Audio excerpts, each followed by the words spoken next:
شیوه مردانگی را از پدر آموختم، در نبرد زندگی از او ظفر آموختم.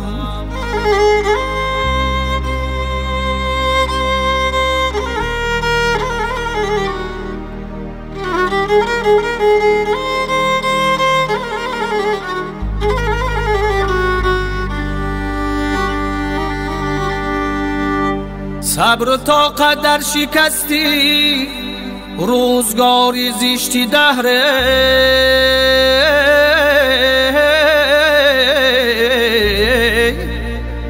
خود خدا شاهد از او من اینقدر آموختم، اینقدر آموختم.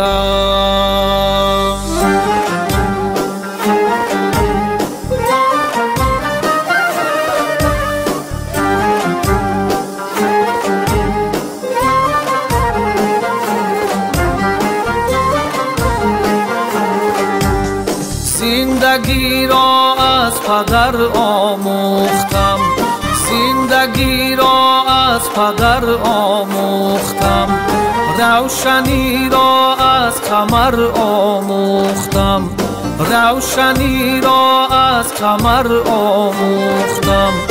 گریه از بارانی نیسانی بهار، گریه از بارانی نیسانی بهار، خنده از صبح سحر آموختم، زندگی را از پدر آموختم.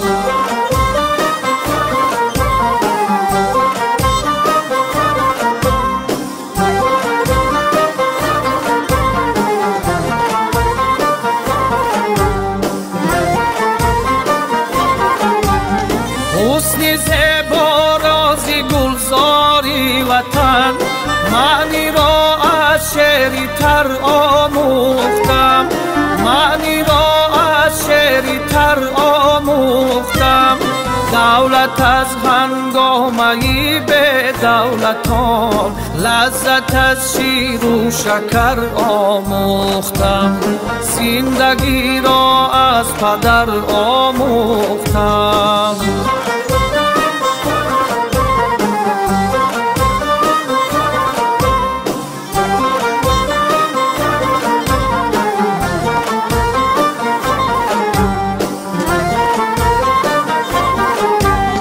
من برغمی آدمانی به نظر، صد اثر از یک نظر آموختم، صد اثر از یک نظر آموختم. حسن زیبا راز گلزاری وطن، حسن زیبا راز گلزاری وطن، معنی را از شعری تر آموختم، معنی را از شعری تر آموختم، زندگی را از پدر آموختم.